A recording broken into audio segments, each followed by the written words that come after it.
Winning rank in Arizona Republic, congratulations, first off. Thank you. What did that mean for you to see that number go up in the draft? I mean, it meant everything, right? It's a level of seeing the hard work that was put in to my career to be celebrated, right? And I think it meant a lot to me. Is there anything when you now, as you were hearing everyone talk and speak about you, did any memories immediately jump to you from your time here? Oh, I mean, memories doesn't, they don't fade, right? Not for me at this age, so I remember everything, from the first day I was in high school, coming out for pre-draft workouts to getting drafted, putting that Phoenix Suns hat on my head at the draft with David Stern, blessed memory, to playing my first game, to not starting my first 10 games, and then having a solid rookie year that propelled me to get Rookie of the Year, and then going into the playoffs the following year. Like, it was just a lot of beautiful memories throughout my career here. Gerald Bourguet, congratulations on getting inducted. Thank you. I was just curious, what was your reaction when Matt reached out to you and told you he wanted to induct you and kind of repair a relationship that had been, a little strained over the years? I was ecstatic. I mean, I was out getting ready to prepare for my son's birthday, and Matt called me and said, "Hey, we got some good news for you." And I immediately was like, "This is the call." And it was a moment of like just cherishing that time and that phone call. And I immediately called my children and said, "Hey, guess what? Your last name is going to be immortalized." It was a great moment.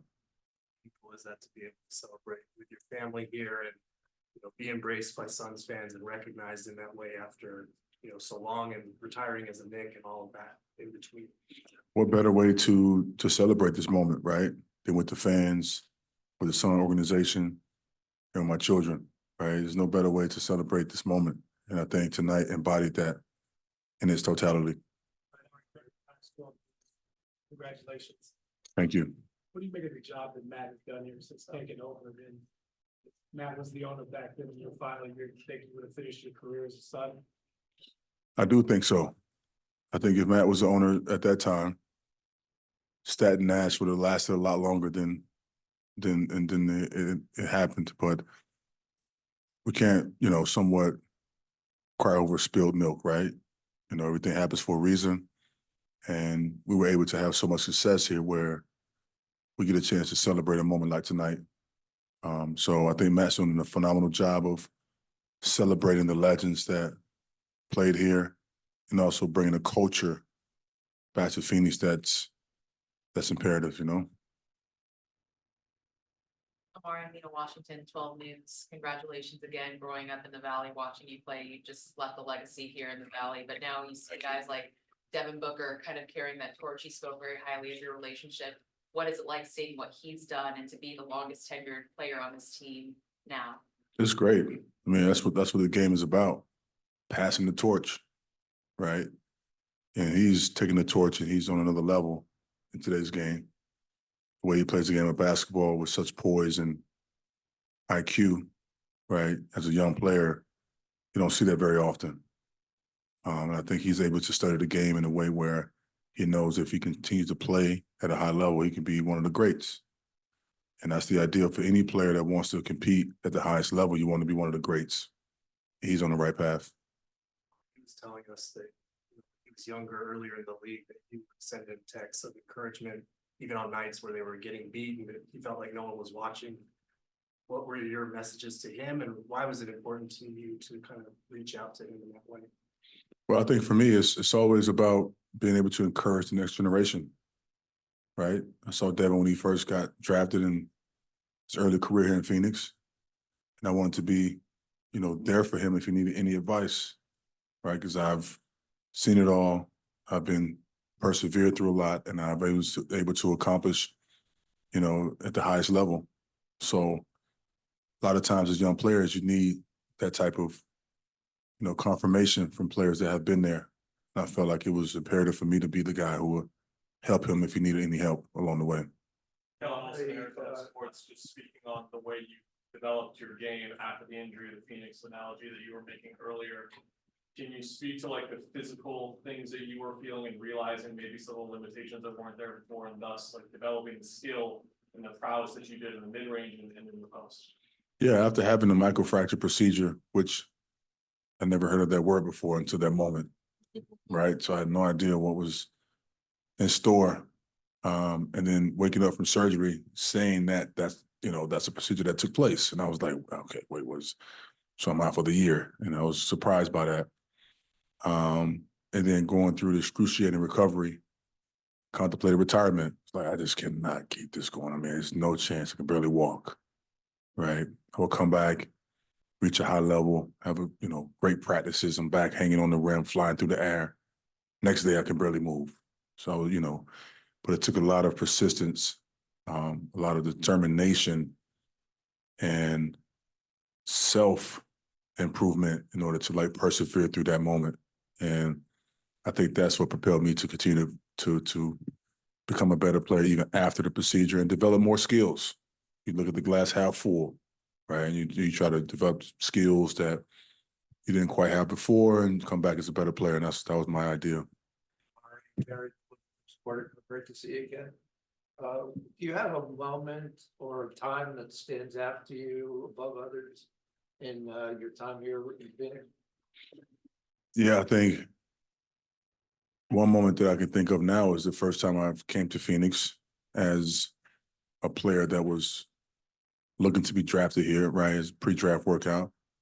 And Mr. Colangelo and I went to the Diamondbacks game, and we sat down and watched the game, and we had conversation. That moment comes right to mind. It was a special moment for me to spend that time with him because I looked up to him as the owner of the team.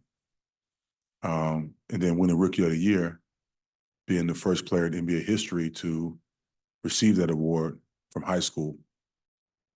And then also the All-Star games, and playing with, I guess we call it now the 7 seconds or less team, but even more so, even after that, just playing with Steve and the guys, the accomplishments we accomplished and the fun we were having, all those moments accumulate to great times, right? So those moments are, those are the best moments of my playing career.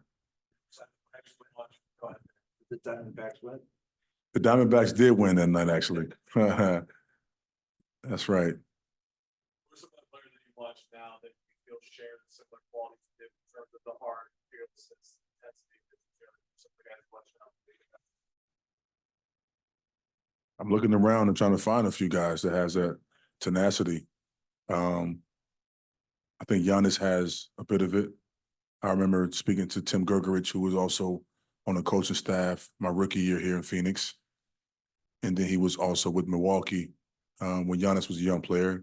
And he mentioned to me at that time when I was with Phoenix and he was in Milwaukee, he said that, that Giannis reminds him of me, right? So I think Giannis has a bit of that tenacity and fearlessness in his game.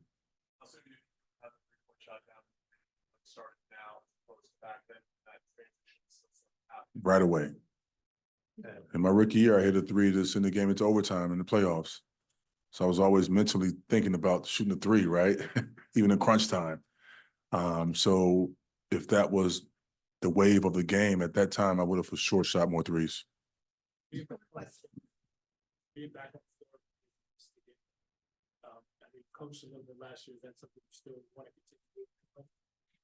continue. To your first question, I don't really miss playing much. Right, I played 18 total years of pro. Played internationally. I've trained at the highest level. I prepared myself in the off season. Didn't have much time off. Wanted to always be at the top of my game to contend for a championship every year that I played. So I put a lot into the game. So to go through that grind again, I feel great, like spending time with the family, relaxing. So I don't miss it much at all. Do you have anything to say about Mike D'Antoni's impact on your career here at Phoenix? Obviously, what can you say about his impact on what he did here as well as that 7 seconds list? All those other I think what Coach D'Antoni brought to the table was he saw the versatility in us as players, right? He saw me as a strong 245-pound power forward, but with the skill and quickness of a small forward. And he saw that most centers wouldn't be able to guard. Like, this guy's strong enough to play center, but he's also quick enough to play forward. Like, let's utilize that, right? And he saw Sean Marion as a player who's a natural small forward, but he can also defend anyone except for the centers. And then Nash was the ultimate floor general, right? So DAntoni gets credit because he saw all of that and was able to allow us to be great at what we do. And I think that says a lot about his coaching style.